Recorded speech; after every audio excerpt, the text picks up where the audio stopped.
இன்றைக்கி chicken gravy எப்படி பண்ணுறதுன்னு பார்க்க போகிறோம். இதுக்கு வந்துட்டு ஒரு 2 வெங்காயம் தேவைப்படும். அதுக்கப்புறம் ஒரு 2 தக்காளி, அப்புறம் பூண்டு, கருவேப்பிலை, கொத்தமல்லி, இஞ்சி தோல் சீவி எடுத்துக்கோங்க.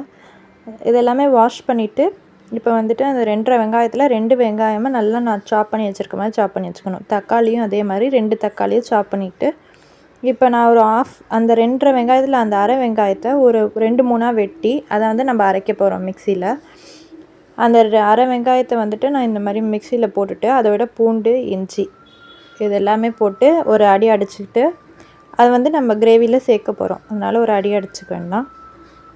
அடி அடிச்சுட்டு இப்போ வந்துட்டு கடாயில் ஒரு பேன் எடுத்துகிட்டு அதில் எண்ணெய் ஊற்றிட்டு அந்த எண்ணெயில் ஒரு 2 பட்டை போட்டுட்டு நான் இந்த பட்டையெல்லாம் போடுறதுக்கு முன்னாடி ஃபஸ்ட்டு சிக்கன் வாங்கிட்டு வந்துட்டு மஞ்சத்தூள் போட்டு கர்ட் போட்டு நல்லா வாஷ் பண்ணிக்கோங்க. இந்த வாஷ் பண்ணிட்டு அந்த மஞ்சத்தூள் இருக்குல்ல, அந்த மஞ்சத்தூள் போட்டு பிரட்டி நான் ஒரு ஓரமாக வச்சுருக்கேன். அந்த 1/2 kg சிக்கனை அது பிரட்டி வச்சதுக்கப்புறம் தான் இந்த சாப் பண்ணுற ப்ராசஸ்லாம் ஆரம்பிச்சிட்டு இப்போ வந்து பேனில் வந்துட்டு எண்ணெய் ஊற்றி 2 பட்டை போட்டு நல்லா சாட்டே பண்ணிக்கிட்டு வதக்கிக்கோங்க. வதக்கிட்டு அந்த மிக்சியில் அரைச்ச அந்த பேஸ்ட் எடுத்து நான் இப்போ வந்து பட்டை போட்டதுக்கப்புறம் போட்டு வதக்குறேன்.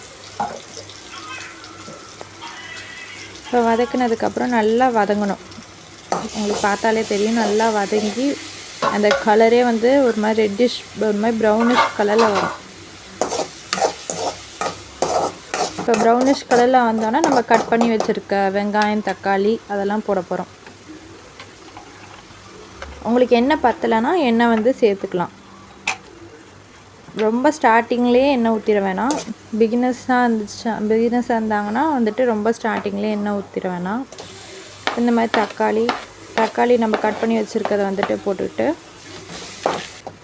நல்லா வதக்கணும். வதக்கிட்டு வதக்கும் போதே கொஞ்சம் உப்பு போட்டால் ஈஸியாக வதங்கிடும். உப்பு போட்டு நல்லா கிண்டிக்கிட்டே இருக்கணும். நான் அதில் உங்களுக்கு ஸ்பீடு வச்சு காமிச்சிருக்கேன். ஆனால் நல்லா கிண்டணும், நல்லா வதக்கிக்கிட்டே இருக்கணும். உப்பு போட்டுட்டு திரும்பி நல்லா வதக்கணும். எவ்வளோ தேவையோ அந்த அளவு உப்பு போடுங்க. டேஸ்ட் அப்பப்போ பார்த்துட்டு உப்பு போடுங்க. ஸ்டார்டிங்லேயே நிறைய உப்பு போட்டுற வேணாம். லைட்டாக உப்பு வதக்கிற அளவு போட்டுட்டு வதங்கினதுக்கப்புறம் நம்ம லாஸ்ட் ஸ்டேஜில் நல்லா கொதிக்கும் போது உப்பு போட்டுக்கலாம். இப்போ வெங்காயம் போட்டு நல்லா வதக்க போகிறோம்.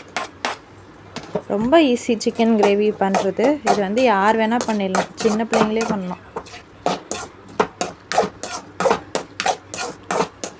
நானுமே சிக்கனா அப்படின்னு பயந்துட்டு இருந்தேன். ஏன்னா சிக்கன் எப்படி செய்கிறதுன்னு பார்த்ததுக்கப்புறம் ஈஸியாக இருந்துச்சு. அதனால் உங்களோட ஷேர் பண்ணி நானும் சிக்கன் கிரேவி எப்படி பண்ணுறதுன்னு காட்டிட்டேன். இந்த மாதிரி வதங்கினதுக்கப்புறம் இப்போ வந்து நல்லா வதங்கினதுக்கப்புறம் இந்த மாதிரி கருவேப்பிலை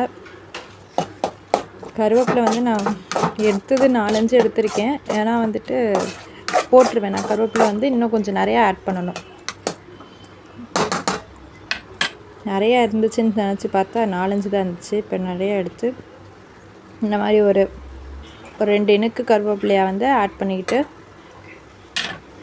இப்போ வந்து நம்ம சிக்கன் போட போகிறோம். சிக்கனை போட்டு ஒரு பெரட்ட போகிறோம்.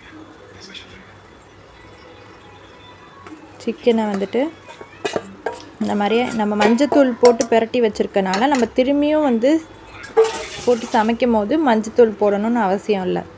ரொம்ப மஞ்சத்தூள் ஆட் பண்ணால் அப்புறம் அந்த மஞ்சத்தூளோட ஃப்ளேவர், அந்த மஞ்சத்தூளோட இதுதான் வந்துட்டு நிறைய தெரியும். அதனால் நம்ம சிக்கன் வாஷ் பண்ணி கர்ட் போட்டு வாஷ் பண்ணி டர்மரிக் மஞ்சள் போட்டிருக்கனால சும்மா வதக்குனா அந்த மஞ்சள் தூள் அதுலேயே இருக்கும். அதனால் சும்மா போட்டு வதக்குனா போதும்.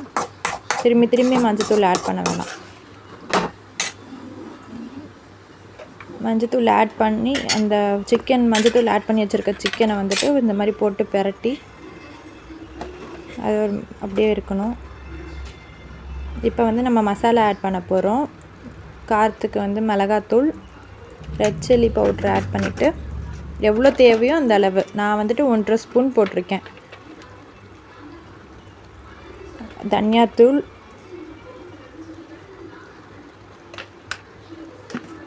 அப்புறம் தேவைக்கேற்ப சால்ட், உப்பு இது 3த்தையும் உப்பு வந்துட்டு நான் அப்போ கொஞ்சோண்டு போட்டேன். இப்போ வந்து எவ்வளோ தேவையோ சிக்கன் இந்த சிக்கனுக்கு எவ்வளோ தேவையோ அந்த அளவு நான் போட்டிருக்கேன். நீங்கள் வந்து தண்ணி ஊற்றி கொதி வரும்போது டேஸ்ட் பார்த்துட்டு கூட உப்பு போட்டுக்கலாம். உங்களுக்கு டவுட்டாக இருந்துச்சு அப்படின்னா இப்போ கொஞ்சோண்டு போட்டுட்டு அப்புறமா உப்பு போட்டுக்கலாம். இப்போ தண்ணி வந்து சிக்கன் முழுகிற அளவு போட்டால் போதும். சிக்கன் வந்து ஈஸியாக உங்களுக்கு குக் ஆயிரும், வெந்துடும். அதனால் சிக்கன் முழுகிற அளவுக்கு தண்ணி ஊற்றினா போதும். இப்போ நல்லா கொதி நல்லா தண்ணி கொதித்ததுக்கப்புறம் மூடி வச்சு க்ளோஸ் பண்ணிவிட்டு அதுக்கப்புறம் நீங்கள் திறந்து பார்த்தீங்கன்னா அப்பப்போ ஒரு கிண்டிட்டு ஓப்பன் பண்ணி பாருங்கள். Chicken gravy ready.